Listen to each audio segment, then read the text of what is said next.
না হয়তো বিরোধ করতে কইছে আমাদের সভায় পরবর্তীতে উপস্থিত থাকবেন বাংলাদেশের কমিউনিস্ট পার্টির কেন্দ্রীয় কমিটির সাবেক সভাপতি কমরেড বীর মুক্তিযোদ্ধা মোহাম্মদ শাহ আলম। আর এখানে উপস্থিত আছেন বাংলাদেশের কমিউনিস্ট পার্টির বিভিন্ন শাখা এবং অঞ্চলের নেতৃবৃন্দ এবং এত এলাকার বাসী। আপনাদের সবাইকে জানাচ্ছি বাংলাদেশের কমিউনিস্ট পার্টি কদমতলী থানার পক্ষ থেকে বিপ্লবী শুভেচ্ছা ও লাল সালাম।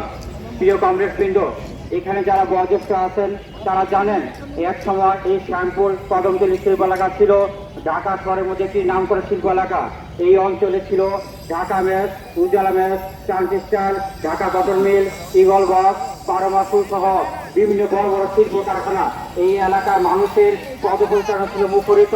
এই এলাকার শিল্প শ্রমিকদের ভাবগামীদের জন্য এই এলাকা হাঁটাচলা করা খুব কষ্টকর ব্যাপার ছিল। সেই সময় এই এলাকা মানুষের কোনো বেকার সমস্যা ছিল না, মানুষের কর্মসংস্থান ছিল, মানুষ এই সমস্ত শিল্প কারখানায় কাজ করতে পারত। আজকে দেখেন এই সমস্ত শিল্প কারখানাগুলো সব বন্ধ হয়ে আছে। যে কারণে দেখা যাচ্ছে যে এই শ্যামপুর কদমতলী এলাকায় এই শিল্প অঞ্চল থাকা সত্ত্বেও আমরা বেকার জীবনযাপন করতেছি। এই এলাকায় হাজার হাজার শ্রমিক আজকে বেকার হয়ে গেছেন, হাজার হাজার শিল্প কারখানা বন্ধ হয়ে গেছে। আমরা কোথায় যাব? আমাদের কোনো কাজের নিশ্চয়তা নাই, আমাদের কোনো কাজের ব্যবস্থা সরকার করতেছে না। কিন্তু দেখা যাচ্ছে বড় বড় পুঁজিপতিদের জন্য তারা কাজ করে যাচ্ছে।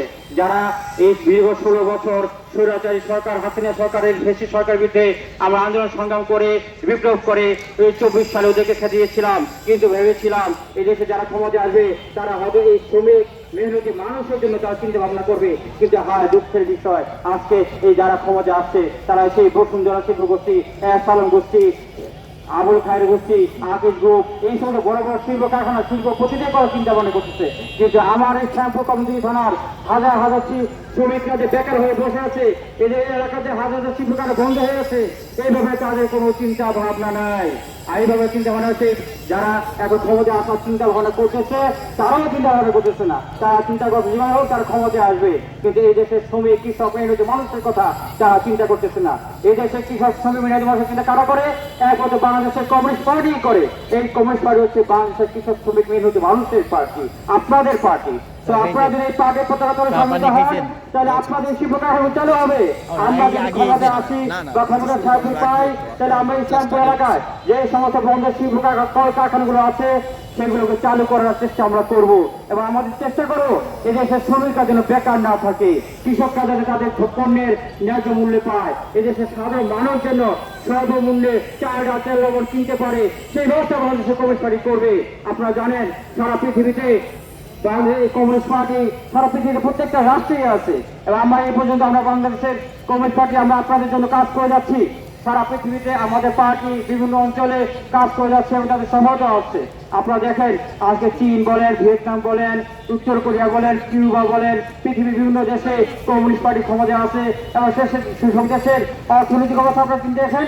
তার আলোচনা করে বুঝতে পারবেন যে কমিউনিস্টের শাসনে কখনো কোনো মানুষ একবার না খেয়ে থাকে না, কখনো একবার তাদের জন্য থাকার চিন্তা করতে হয় না, তাদের কাপড় চোপড় চিন্তা করতে হয় না, তাদের ছেলে মেয়ে লেখাপড়া শিক্ষা চিন্তা করতে হয় না। হয়তো আমাদের দেশের গরিব মানুষরা আজকে 3 বেলা খেতে পারে না, আজকে শিল্প কারখানা সব বন্ধ হয়ে আছে। তো এই দেশের গরিব মানুষ কি করতেছে? এখন বাধ্য হয়ে তারা অটো রিক্সা চালাচ্ছে। এই যে অটো রিক্সা কেন চালাচ্ছে তারা? কারণ শিল্প কারখানাগুলো সব বন্ধ হয়ে গেছে। যদি আজকে সরকার এই অটো রিক্সা বন্ধ করতে চায় তাহলে আগে কি করতে হবে? এই বন্ধ শিল্প কারখানাগুলোকে চালু করতে হবে।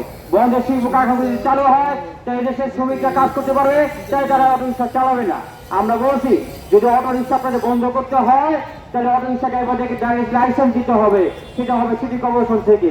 আপনারা ড্রাইভারদের লাইসেন্স দেন, তাদের কাগজপত্র করে দেন, অটো রিক্সা ঠিক মতো চলবে এবং চালাবে। কিন্তু সরকার সেদিকে কোনো কর্ণপাত করতেছে না। যারা কথায় কথায় দেশে অটো রিক্সাগুলোকে বন্ধ করে দিতে চায়, কিছু হলে পুলিশের জাম্পিং করে অটো রিক্সাগুলো নিয়ে যায়, তারা চিন্তা করে না একটা শ্রমিক এনজিও থেকে কিস্তি উঠায় 50,000 টাকা দিয়ে উঠাইয়া একটা অটো রিক্সা বানাতে চালায়, এটা যদি জাম্পিং করে যায় এই লোকটা কিভাবে টাকা শোধ করবে, কিভাবে তার সংসার চালাবে?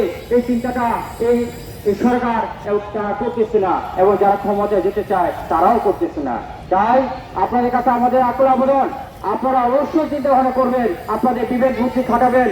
আপনারা কি এই সমস্ত লুটপাটকারী যারা আছে, যারা চাঁদাবাজি করতেছে, যারা এই সমস্ত গরিব মানুষের চিন্তা করে না, তাদের পক্ষে থাকবেন না যারা আপনাদের রুজি রুজি চিন্তা ভাবনা করতেছে, আপনাদের পক্ষে কথা বলতেছে, আপনাদের জন্য কাজ করতে চায়, তাদের পক্ষে আপনারা থাকবেন, তাদের কথা বলবেন, আপনাদের কাছে চিন্তা ভাবনা করবেন। এই কাজটা মার্কাই আপনাদের ভাগ্য পরিবর্তন করে দিতে পারে। পৃথিবীতে আর কোনো মার্কা নাই, একমাত্র কাজটা মার্কাই পারে মানুষের ভাগ্য পরিবর্তন করার জন্য। পৃথিবীতে সারা বিশ্বে এটা চলে আসতেছে। আপনাদের এই জিনিসটা চিন্তা ভাবনা করবেন, আপনারা দেখবেন বাংলাদেশের কমিউনিস্ট পার্টি আপনাদের জন্য কাজ করে যাচ্ছে। গ্রামের শ্রমিকরা যখন বেতন পায় না, তখন এই কমিউনিস্ট পার্টি লাল পতাকা নিয়ে তাদের পিছনে ঝাঁপিয়ে পড়ে। যখন অটো রিক্সা বন্ধ হয়ে যায়, তখন এই কমিউনিস্ট পার্টি লাল পতাকা নিয়ে চলে আসে। অটো রিক্সা করে যদি বন্ধ না হয়, কোন জায়গায় কোন শিল্প কলকারখানায় যদি কোনো আক্রমণ হয়, কোন শ্রমিকের যে কোনো সমস্যা হয়, তখন এই কমিউনিস্ট পার্টি আপনাদের মাঝে ছুটে যায়। তাহলে আপনারা কেন কমিউনিস্ট পার্টির পক্ষে আপনারা থাকবেন না? যদি সার্থক যখন আপনারা আসবেন আর সার্থক ফুরে গেলে কমিউনিস্ট পার্টিকে আপনারা চিনবেন না, তা হতে পারে না। আপনারা এই বাংলাদেশের কমিউনিস্ট পার্টির পক্ষে আসেন এবং এই পতাকাতে সমবেত হন, তাহলে আমরা এই সমস্ত পুঁজিবাদী বুর্জোয়া ফ্যাসিস্ট সরকারগুলি যারা আসছে ছিল এবং আসতে চাচ্ছে, তাদেরকে আমরা জাত ভাঙা জবাব দিতে পারবো।